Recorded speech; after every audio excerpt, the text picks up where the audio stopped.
እመቤታችን ቤዛ አትባልም የሚል አንዳንድ ተነስቷል ይባላል። ሰው እመቤታችን ቤዛ አይደላችም። ቤዛ ልጇ ነው። አትደንግጡ። ቤዛ ልጇ ነው። ነይ ነይ ቤዛ ነሽ አሉ ለዓለም ተብሎ አይሰበክም። ድንግል ማርያም ቤዛዊት ዓለም ትባላለች። አትደናገጡ። እሺ መጽሐፍ ነው የሚናገር። ፍጡር ቤዛ መሆን አይችልም። ይግባችሁ። ቤዛ ማለት ስለሌላ ተላልፎ መሰጠት ማለት ነው። ቅዱስ ጊዮርጊስ እኮ አጎንን ሲቀጠቅጠው ኃይለ እግዚአብሔር ከሱ ጋር ሆኖ ኃይልን ሲያደክመው ቤዛነቱን ገልጿል። ቅዱስ ጊዮርጊስ ቤዛ ይባላል። እስቲ ቤዛ ቅዱስ ጊዮርጊስ ቤዛ ይባላል። እመቤታችን ቤዛዊት ዓለም ትባላለች አይደል? አኔ ዓለም ቤዛ ሁሉ ይባላል። ሚካኤል ቤዛ መሆን አይችልም። ገብርኤል ቤዛ አልሆነም። አብርሃም ቤዛ አልሆነም። የትኛውን ፍጡር ቤዛ አልሆነም። ለዘላለሙ ልጁ እንዴ መድገም ነው እንጂ መልኩን መድገም ጸሎት መጸለይ ለወለት ከመቤዘው ካ ራጎር ከተባለው ዘንዶ አችን ብርታዊትን አዳን እንዳዳንካት ቤዛ የተባለ ቅዱስ ጊዮርጊስ ቤዛው ካ ቤዛው አዳን ተረፈ ህይወት ቤዙ እምኩሉ ምንሳዊ ቤዙ ደግሞ ቤዛ ማለት ቤዙ ደግሞ አዱ ሁለት አንቀጽ አገኘው እዚህ ላይ አንዱ ቤዛው ካ ደግሞ ቤዙ የኔንም ባድ ነው አዳ ቤዛ ይባልም እንዴ ቅዱስ ጊዮርጊስ እንኳንም ቤታችን እንዴ ታምን አይኑ የታወረ ነው እንዴ ምን የሆነ ነው አያ መልካ ማርያም ቢደግም መልካ ኢየሱስ ቢደግም መልካ ጊዮርጊስ ይደግም ምን ያገኘዋል ከመቤዛው ካ ካውሬው ከደራጎን ያችን ብርታዊትን ቤዛው ካ እንደ ትቤጃት ቤዛ እንደሆን ካ እንዳዳንካት ተረፈ ህይወት ቤዙ እምኩሉ ምንሳዊ የኔንም ያለውን ሰውነቴን ጥፋት ሁሉ ቤዛ ሁነው አድነው ቤዛ አድርጌልሃለሁ ለውጥ አድርጌልሃለሁ። ለክሙ እኮ ነው ራሱ እግዚአብሔር ቤዛ ብሏቸዋል። ሙሴ ቤዛ ነው። ኤርትራ ቤዛ ናት። እነዚያን ያድና እዚያን ያሰጠመች እሳተ ባቢሎን ቤዛ ናት። ለማን ለሰለስቱ ደቂቅ በላቻቸው። የሙሴ በትር ቤዛ ናት። ያቺ በትር የሙሴ በትር ለእስራኤል ቤዛ ናት ይላቸዋል። ለምን ከፈለች እሷ ስለሆነች ያሻገረች እሷ ስለሆነች ኮነቶሙ በትር ቤዛ ሆሙ ቅዱስ ያሬድ። እንግዲህ ያቺ በትር ቤዛ ከሆነች እመቤታችን እንዴት ቤዛ አትባልም ነው? የሙሴ በትርና ከእመቤታችን ማን ይበልጣል? እስቲ ማን ይበልጣል? እመቤታችን አይደለች? የሙሴ በትር እኮ ለእመቤታችን ምሳሌዋ ናት። ታዲያ ምሳሌይቱ ኮነቶሙ ቤዛ ከተባለች አማናዊት ድንግል ማርያም እንዴት ቤዛዊት ዓለም አትባልም? ስህተት ነው። ቤዛዊት ነው። ቤዛዊት ዓለም በሉ እስኪ። እግዝእትነ ማርያም ቤዛዊተ ኩሉ ዓለም። እግዝእትነ ማርያም ቤዛዊተ ኩሉ ዓለም። እግዝእትነ ማርያም ወላዲተ አምላክ ቅድስት ድንግል ማርያም ቤዛዊተ ኩሉ ዓለም። ይሄ ነው እንጂ ከመቤዛው ካያለ ቅዱስ ጊዮርጊስ አዳንክ እየተባለ አያድንም እንዴት ይባላል? መፍራት አያስፈልግም። አምልኮት እግዚአብሔርን መጠበቅ ያስፈልጋል። በአምልኮት እግዚአብሔር መደራደር የለም። በሃይማኖት መደራደር የለም። በሃይማኖት መፈራራት የለም። በሃይማኖት መጨናነቅ የለም። ሃይማኖት አምልኮት እግዚአብሔር አይለወጥምና ስለማይለወጥ በማይለወጠው መደራደር የለም። በማይለወጠው መፈራራትና መጨናነቅ አይኖርም። ማልዳ ተነስተው የሚበሉ ጸሎት ሳይጸልዩ ለእግዚአብሔር አኮቴ ሳያቀርቡ የሚበሉ እነዚህ እነማ ማን ነው? አምላካቸው ማን ነው? ሆዳቸው ሲበሉ ሆድ አምላኩ በሉ። ጣዖቱ ሲያገብር ሰይጣን ክፉ ነው። ያንን ጥጥያን ይጤሳል። ምን ይላል? ጠንቋይ ቤት ዳጅ ታውቃላችሁ? ታውቃላችሁ? አዎ እንዲያ ነው እኮ። እኔም እኮ እንድትነግሩኝ ብዬ ነው። እንዴት የጠጣኑ እንዴት በምን ነው የሚጤስ? በገል ነው በሌላ በየቤቱ እንደ ረከቦት ዘርግታችሁ አይደል የምታውልት ሄዷል። ጨፊያችሁን ገዛዝታችሁ ታውቁት የለ እንተዋወቅን እየተዋወቅን አሁን እዳችሁ ዕጣን ታጤሳላችሁ አታጤሱ? እንትኗንች ጎዝጉዛችሁ ለማን ነው የምታጤሱ? ለማን ነው ንገሩኝ እንጂ ዝም አትበሉ። ተማምነን እንሂድ እንጂ በዓሉን በጋራ እናክብረው። ለማን ነው የምናጤሰው? ጣኑን የቤት ጣጣ ያው እናታችን ገለጡ። ለዛር ይበሉት። ሌላ ምን ጣጣ ያው አይደል ይግለጡት፣ አይፍሩት። ለዛር በሉት። ለቆሌ ለጨሌ አትሉትም እንዴ? ነውር ነው። ዕጣነ ቤት አይጤስም፣ እንዳታጤሱ። ለእግዚአብሔር ብቻ ነው። እንዲሁም ዕጣኑን ቅዱስ ይለዋል። እዚህ አንትን ላይ ምስለ ዕጣን ንጹሕ አድርግ ለከ ይለዋል። ንጹሕ አለው ዕጣኑን ፈጣሪ እንጂ ፍጡር አይመሰገንበትምና። አየህ አሁን ከቤታችን የምናጥነው ዕጣን አይገባም። ለጣዖት ማጤስ እንደማለት ይሆናል። ዕጣን ሊኖር ይገባል። ዕጣን ለማን ነው የሚመጣ? ለቤተ ክርስቲያን አምጡ። የሚሄዱ ወደ ጠላት ነው። የሚሄዱ ለሞት ነው። ሰልፍ የሚሄዱ ጠላትን ድል አድርገው ለመመለስ ነው። እየሞቱም እየቆሰሉም እየተወጉም እየተዋጉም እየወጉም ድል ለማድረግ ሲሄዱ ጠላትን ድል አድርገው አሸንፈው ሲመለሱ የመጨረሻው ማጠናቀቂያቸው ሽልማት ነው። የአርበኛ ድል አድራጊነቱ የሚታወቀው ሽልማቱ ነው።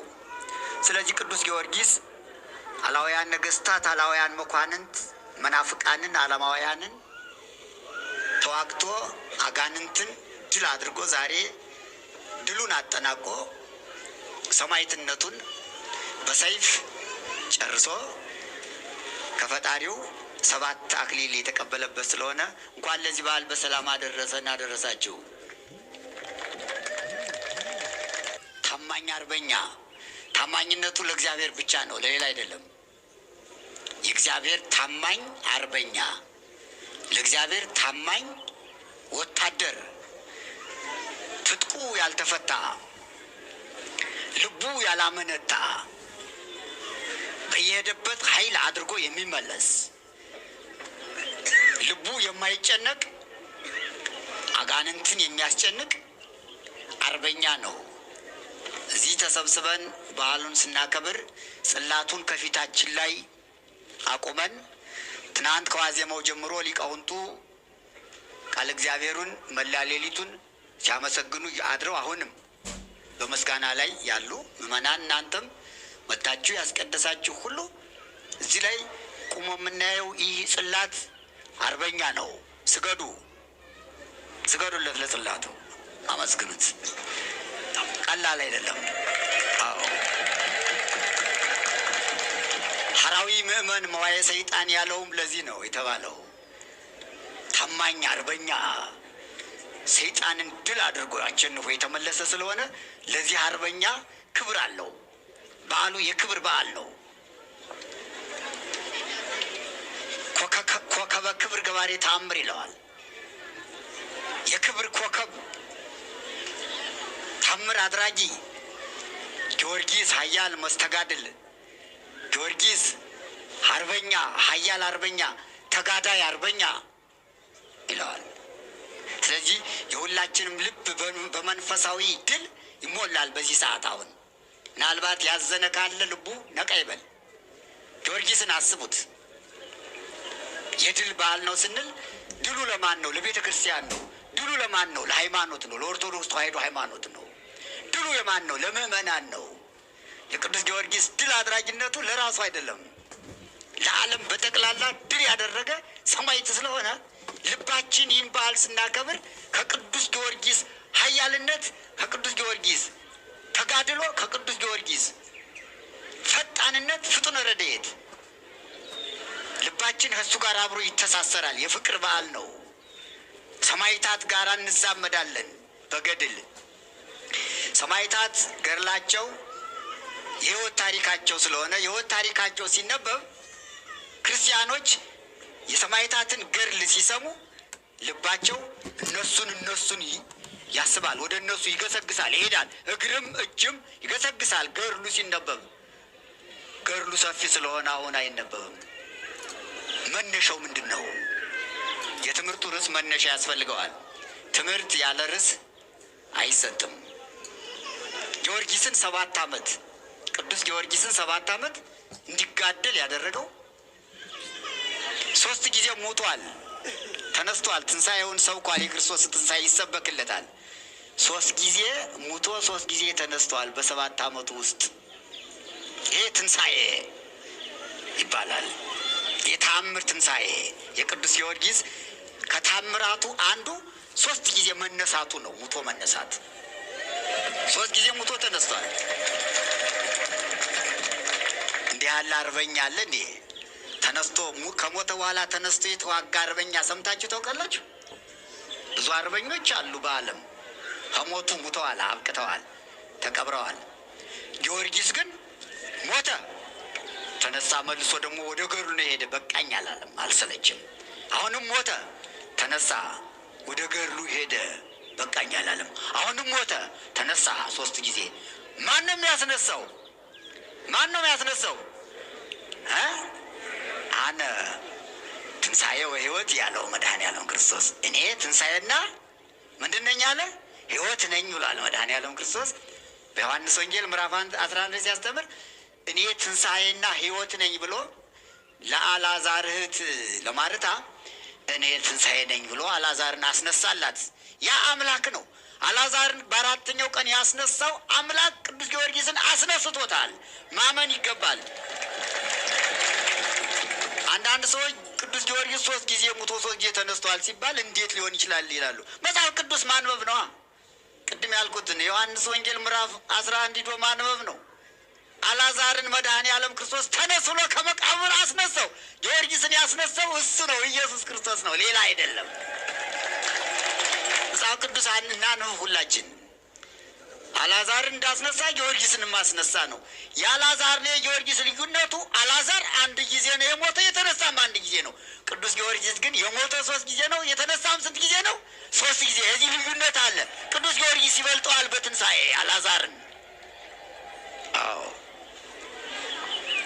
መነሻው ምንድነው ነው? የዚህ ሁሉ ተጋድሎ የ7 ዓመት ገድልና 3 ጊዜ ሙቶ 3 ጊዜ መነሳቱ ምስሩ ምንድን ነው? ምክንያቱ ታሪክ አለው። ኦሪት ዘጸአት ምዕራፍ 20 ቁጥር 3፣ ኦሪት ዘዳግም ምዕራፍ 5 ቁጥር 6 ላይ ተጽፏል። እግዚአብሔር እንዲህ ይላል ኢታምልክ ባይደ አምላከ ዘንበሌ። የትምህርታችን ርዕስ ይህ ነው። እስቲ በሉ ሁላችሁ ከኔ በቀር ሌላ አምላክ አታምልክ በሉ እስቲ። ከኔ በቀር ሌላ አምላክ አታምልክ። ከኔ በቀር ሌላ አምላክ አታምልክ። የትምህርቱ ርዕስ ይህ ነው። ጊዮርጊስ በዚህ የትምህርት ርዕስ ነው 7 ዓመት የተጋደለ። ርዕሱ ይሄ ነው የጊዮርጊስ። የሌሎችም ቅዱሳን ሰማዕታት ርዕስ አላቸው። ወደ ገድል ሲሄዱ፣ ወደ ሰልፍ ሲሄዱ ይህንን ስም ይዘው ከኔ በቀር ሌላ አምላክ አታምልክ አለ እግዚአብሔር እያሉ ይህን ይዘው ነው የሚሄዱ።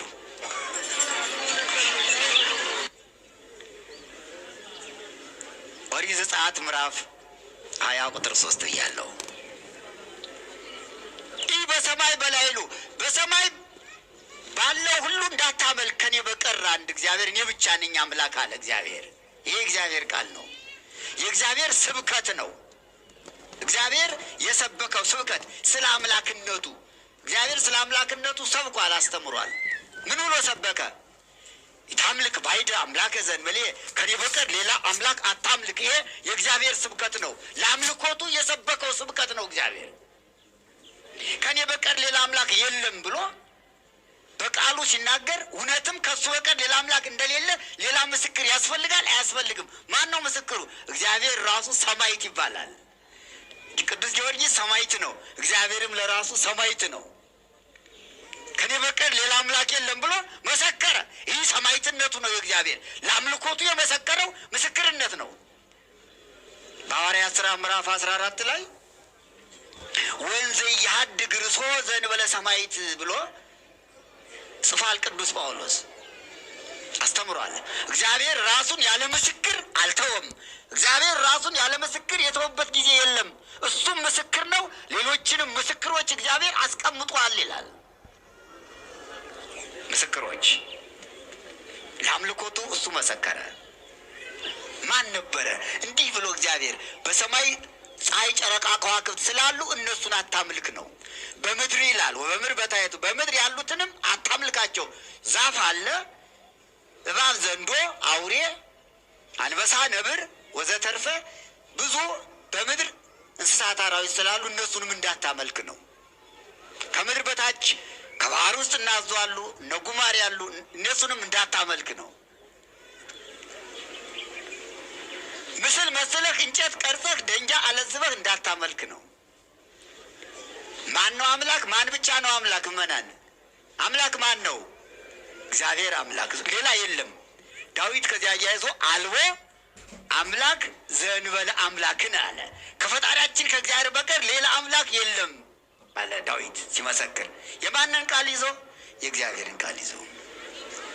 ለመሆኑ እግዚአብሔር ከኔ በቀር ሌላ አምላክ አታምልክ ብሎ የነገረው ለማን ነው?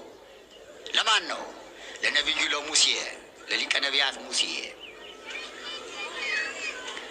እግዚአብሔር እንዲህ ብሎ የተናገረ ስለምንድን ነው ቢሉ የእግዚአብሔርን አምላክነት፣ የእግዚአብሔርን ስልጣን፣ የእግዚአብሔርን መንግስት የሚፈልግ ሳጥናኤል የተባለ መልአክ ስለነበረ ያ ሳጥናኤል ደግሞ አምላክነትን ስለፈለገ አምላክም ነኝ ስላለ በውሸት እግዚአብሔር አውርዶ ጥሎታል። ወደዚህ ዓለም ጥሎታል። ከወረደ በኋላ አዳምና ሔዋንን አምላክ ትሆናላችሁ ብሎ ዕፀ በለስን አብልጦ እሱ ያላገኘውን አምላክነት አውቆ የሚያስገኝ አስመስሎ አዳምና ሔዋንን የጣላቸው በዚህ ቃል ነው። ይህ አምላክነት በጣም ከባድ ነው። ከእግዚአብሔር በቀር ሌላ አምላክ እንደሌለ እያወቀ አምላክ ሆናለሁ ያለ ሰው ሁሉ ይወድቃል እንጂ አይነሳም። ዲያብሎስ አምላክ ሆናለሁ ብሎ አምላክ ነኝ ያለ ወደቀ። አዳምና ሔዋን እንሆናለን ብለው ዕፀ በለስ በሉ ወደቁ። በቃ ይህ የሚጥል ቃል ነው ራሱ። ይሄ ከኔ በቀር ሌላ አምላክ አታምልክ የሚለው ቃል እኔ አምላክ ሆናለሁ ለሚል ለትዕቢተኛ ሁሉ የሚጥል ነው። መሳሪያ ነው፣ ከባድ መሳሪያ ነው። ሳጥናኤልን ያወረደው ይህ ቃል ነው። አዳምና ሔዋንንም 5500 ዘመን እንዲፈረድባቸው ያደረገ አምላክ እንሆናለን ብለው ይህ ቃል ስላልገባቸው በጠላት በዲያብሎስ ተታለው ነው። የነሱ መታለል ነው። በዚህ አላበቃም። ከአዳም እስከ ሙሴ ድረስ ያለው ዘመን 3850 ይሆናል። እስከ ሙሴ እስከተነሳበት ድረስ ከአዳም ጀምሮ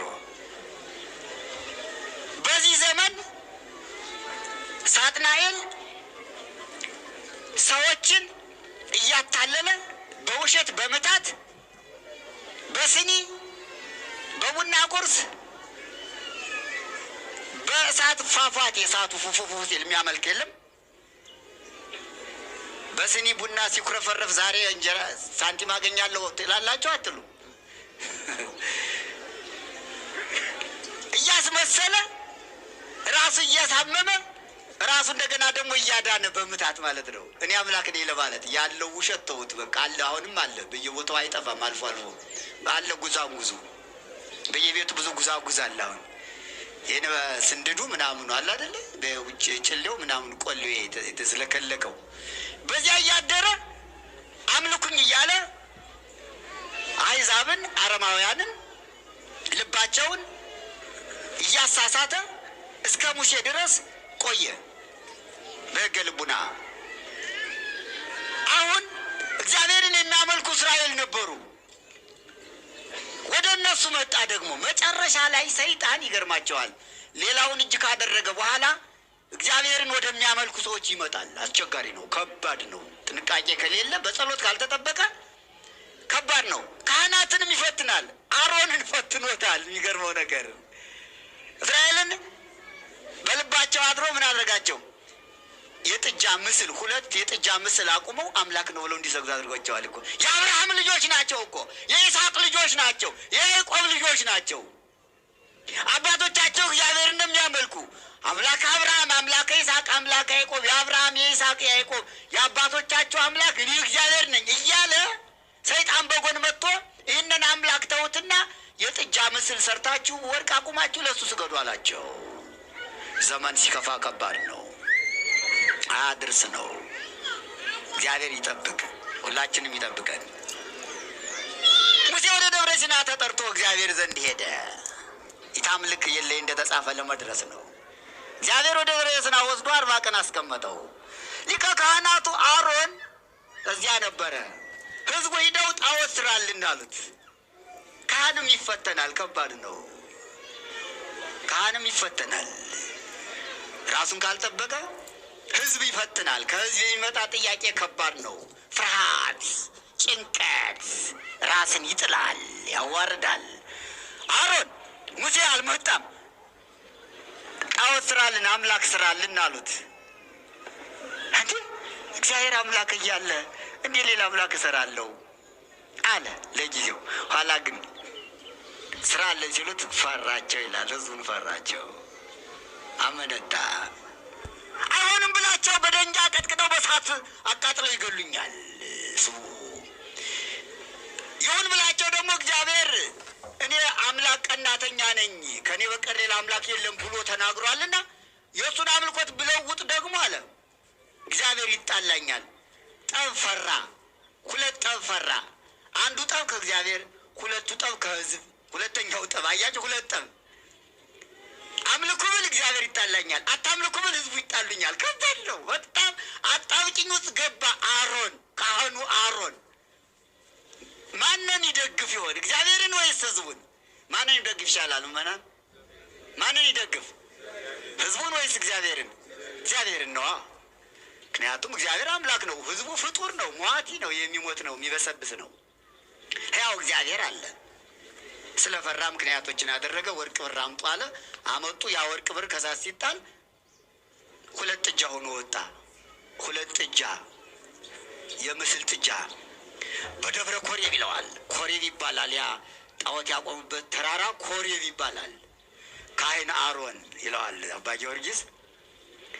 በደብረ ኮሬብ 2 ጓላት ላይ ማቆምና ስገዱ አላቸው። አሰገዳቸው። ለማን አሰገዳቸው? ለጣዖት። የሚገርም እኮ ነው። አይ ፍርሃት እንዲህ ያደርጋል። ፍርሃት እኮ ፈጣሪ እግዚአብሔር ያርቃል። አዎ መፍራት አያስፈልግም። አምልኮት እግዚአብሔርን መጠበቅ ያስፈልጋል። በአምልኮት እግዚአብሔር መደራደር የለም። በሃይማኖት መደራደር የለም። በሃይማኖት መፈራራት የለም። በሃይማኖት መጨናነቅ የለም። ሃይማኖት አምልኮት እግዚአብሔር አይለወጥምና ስለማይለወጥ በማይለወጠው መደራደር የለም። በማይለወጠው መፈራራትና መጨናነቅ አይኖርም። ቅዱስ ጊዮርጊስ አልፈራም ብሎ ነው 7 ዓመት እነ ዱድያኖስ ፊት እየቆመ ተከቦ በከባድ መሳሪያ ያልፈራ አምልኮት እግዚአብሔር ከዚያ በላይ ስለሆነለት ነው። ወደኋላ እስራኤል አመለኩ፣ ጣዖቱ ሰገዱለት። በቃ እግዚአብሔር አየ። ሙሴ አብሮት ነው ያለ። እግዚአብሔር ሙሴ አቤት ና ቶሎ እስራኤል እኮ በደሉኝ፣ እኔን ትተው ጣዖት አመለኩ። በልበል ቶሎ አለና ይህን ጽላት እዚህ ለመድረስ ነው መናን። እዚህ ጽላት፣ ይሄ ጽላት አሁን እዚህ ላይ የምናየው ጽላት፣ ይሄ ቅድም ያልኩት የትምህርት ርዕስ ምንድን ነው? እስኪ ንገሩኝ። ምንድን ነው ያልኩኝ? ምን አላችሁኝ? ከኔ በቀር ሌላ አምላክ። አሁን ይህ ጽላት ይህን የተሸከመ ነው። ቀላል እንዳይመስላችሁ። በቅዱስ ጊዮርጊስ ስም ተቀርጿል። በእመቤታችን ስም ይቀረጻል። በጻድቃን በመላእክት በሰማዕታት ስም ይቀረጻል። ግን ከጽላቱ ላይ የተጻፈው መልእክት የመጀመሪያው አንደኛው ከኔ በቀር አታምልክ። ለዚህ እኮ እንሰግዳለን። ከመለስሙ ለኢየሱስ ክርስቶስ ይስግድ ኩሉ ብርክ ዘወሰመ ዘመምር ይላል። ለኢየሱስ ክርስቶስ ለስሙ በምድርም በሰማያም ያለው ይስገድ ስለሚል ለዚህ ስም ነው የምንሰግደው። አሁን ጽላቱ ላይ የተጻፈው እንደ ኦሪቱ እንደ ዕብራይስጡ አልፋ ቤጣ የውጣ ወኦ አነ ቀዳማዊ ወአነ ዳህራዊ ይላል። በግዕዝ ሲተነተን ደግሞ ይታምልክ ባዕድ አምላከ ዘእንበሌየ ያለ እስከ የተፍቱ 10ቱ ቃላት ድረስ የውጣ ይላቸዋል። 10ቱ የውጣ እዚህ ላይ ተጽፏልና ጽላቱን የምናከብረው የምንሰግደው የእግዚአብሔር እሱ እጁ በእጁ የጻፈው ቃል ስላለበት ነው። ጽላት ክቡር ነው፣ አክብሩ። እሺ ጽላት አክብሩ ይል። አሁን ግን መናፍቃን ጽላት አያስፈልግም መስቀል አያስፈልግም እያሉ ነው። ልባችሁ እንዳይረበሽ ተጽፎበታል እዚህ ላይ አልፋ ቤጣ የውጣ ስመ እግዚአብሔር የተጻፈበት ስለሆነ ለታቦቱ ለጽላቱ መስገድ ግዴታ ነው። አዎ ቁሞ ስናየው እዚህ ላይ ካህኑ ተሸክሞ ስለምናየው የእግዚአብሔር ቃል የተጻፈበት ጽላት ነው። ታላቅ ማን የቀረጸው ይመስላችኋል? ጻፍ አድረገና ለሙሴ እንካ እዚህ ሂድ አለው። ይህን ጽላት አስይዞ ሰደደው። ይሻለ ወረደ፣ ሕጉን አስጠበቀ። በቃል ቢነግራቸው እምቢ ሲሉት ኋላ እግዚአብሔር በጽሁፍ አሰፈረው። ይህንን ቃል ማን የሚለውን ከኔ በቀር ሌላ አምላክ አታምልክ የሚለውን በጽሁፍ አሰፈረው። ምን ላይ ጻፈው? ምን ላይ ጻፈው? ምን ላይ ነው የጻፈው? ጽላቱ ላይ። ጽላት ማለት የእግዚአብሔር ቃል የተጻፈበት ማለት ነው።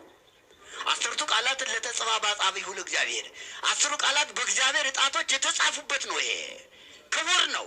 ያዘጋጀው እግዚአብሔር ነው ራሱ። ጽላቱን ያዘጋጀው ማን ነው? እግዚአብሔር ነው። ቅዱስ ጊዮርጊስን እንዲህ ያደረገው ማን ነው ወደሚለው ለመሄድ እኮ ነው።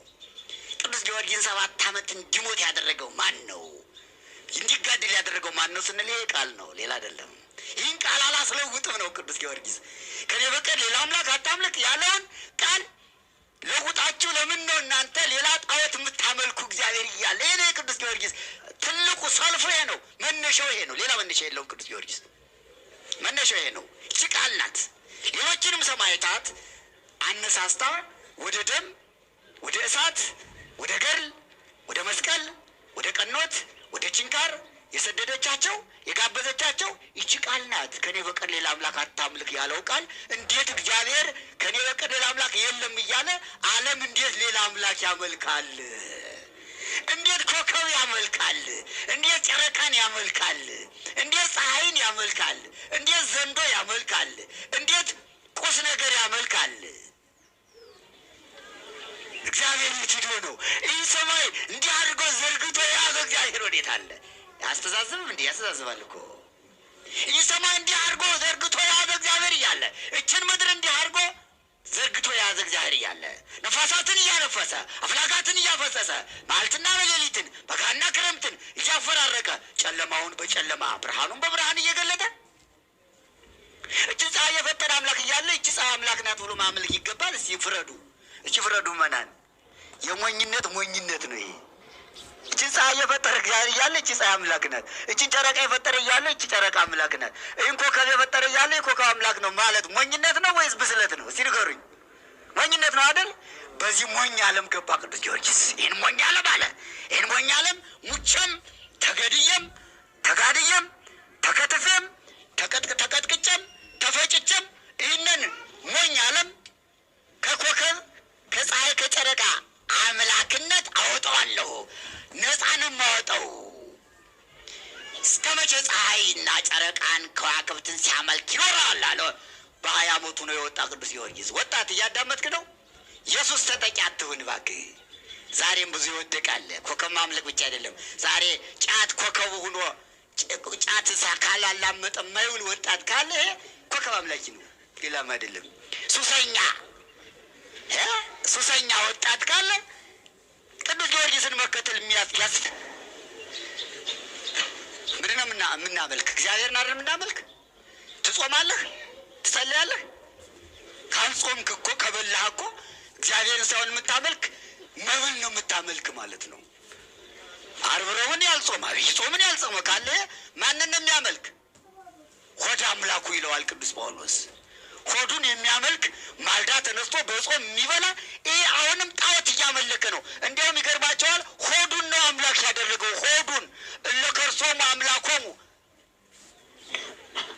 ጾም ሳይጾም ጸሎት ሳይጸልይ የሚውል በጾም ጊዜ ማለት ነው። አሁን በባለ ሃምሳ አይደለም። ሆዱን የሚያመልክ አለ።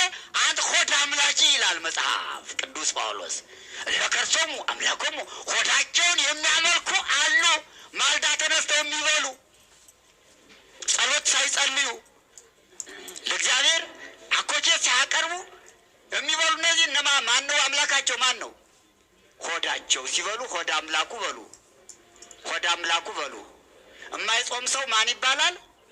ሆድ አምላኩ። በቃ ማንን እያመለከ ነው? ሆዱን። ማልዶ ተነስቶ ለሆዱ ነው የሚሰግድ፣ ለቁርሱ ነው የሚሰግድ። ቁርሴን አምጪ ነው። ያው ለማን እየሰገደ ነው? ለሆዱ። ማን ይባላል? ሆድ አምላኩ ማለት ይሄ ነው።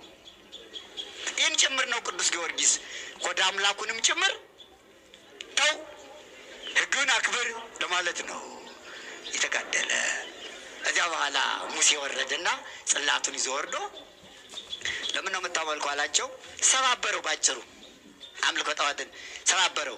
ያመለከውን ሁሉ ቀጠቀጠው ይላል። እየበጠበጠ እያቀመሰ ያን ሲቀምስ ፍቅረ ጣዖት ያደረበት ምልክት ሲያገኝ በለው አለው። ቅዱሳን አንዳንድ ጊዜ ይበሳጫሉ። በለው ይላሉ። ሙሴ በለው ነው ያለው። አባትክንም በለው አለው። ወንድምክንም በለው ነው ያለው። በለው ማንን ስለተወነው በለው ያለ? ማንን ስለተወነው? እግዚአብሔርን ስለተወነው አይደል? አሁንም እንደዚያ ነው። እግዚአብሔርን የተወ አምልኮተ እግዚአብሔርን የለወጠ ካለ ምን ይገባዋል? ምን ይገባዋል? ቅጣት ይገባዋል። እንደ ወንጌል ሰይፍ ሳይሆን ቀኖና ነው የሚሰጥ። እንደ ኦሪት ነው በለው የሚለው። ኦሪት በለው ትላለች። ጥርስን ቢሰብር ጥርሱን አርግፈው ትላለች ኦሪት። ዓይንን ቢያጠፋ ዓይኑን አፍሰው ትላለች። ወንጌል ግን ይህን ቢመታ ይህን ስጠው ነው የምትል። ስለዚህ በወንጌል ንስሐ ነው። እሺ ንስሐ መግባት ነው። አሁን ንስሐ መግባት ነው የሚያስፈልግ። መግደል መገዳደል ቀርቷል። እዚያ በኋላ እግዚአብሔር አምላክ ለሙሴ ጽላቱን ሰጠው። ይህንን ይዞ እያነበበ በሉ ተገዙ እያለ ኖረ። አሁንም ሰይጣን እረፍት የለውምና ይገርማቸዋል። ማስመለክ እነ ጼሩጻይዳን የሚባሉ እነ በወሪቱ የነበረ መምለክ እነ ፈርዖን እነ ናቡከደነጾር እንዳለ አሕዛብ እየሄደ ደግሞ በዚያ ማስመለክ ጀመረ። ሲኋላ እግዚአብሔር ሙሴን ላከ፣ ነቢያትን ላከ። ነቢያት ተወገሩ። ኤርምያስ በደንጃ ተቀጠቀጠ። ኢሳይያስ በሰይፍ ተቆራረጠ በመገዛት። ይህ እነዚህ ሁሉ ከኔ በቀር ሌላ አምላክ አታምልክ የሚለውን ቃል በማስተማራቸው ሌላ የለም። ስብከተ ነቢያት ይሄ ነው። ከኔ በቀር ሌላ አምላክ አታምልክ። አባቶቻችን ሞቱ። ኤልያስ በተለይ ከቅዱስ ጊዮርጊስ ጋር ትልቅ ለአምልኮተ እግዚአብሔር ቀናይነት ያለው ነቢይ ነው። እንዲሁም ለአምልኮተ እግዚአብሔር ቀናይ ይለዋል ኤልያስን። እንደ ብቻውን እንደ ቅዱስ ጊዮርጊስ ብቻውን በሰማርያ ከተማ አክዓብና ኤልዛቤል 800 ለንጉሱ 400 ለንግስቲቱ 450 850 ካህናት መድበው ማለት እኮ ነው። ለጣዖቱ ለመስጊዱ መድበው ማለት እኮ ነው። እንዲህ ለቤተ ክርስቲያን እንኳን የማይመደበውን ለጣዖቱ ሲያገብር ሰይጣን ክፉ ነው። ያንን ጥጥያን ይጤሳል። ምን ይላል? ጠንቋይ ቤት ሄዳችሁ ታውቃላችሁ? አዎ እንዲያ ነው እኮ። እኔም እኮ እንድትነግሩኝ ብዬ ነው። እንዴት የጠጣኑ እንዴት በምን ነው የሚጤስ? በገል ነው በሌላ በየቤቱ እንደ ረከቦት ዘርግታችሁ አይደል የምታውሉት? ሄዱ አለ ጨፊያችሁን ገዛዝታችሁ ታውቁት የለ እንዲተዋወቅን እየተዋወቅን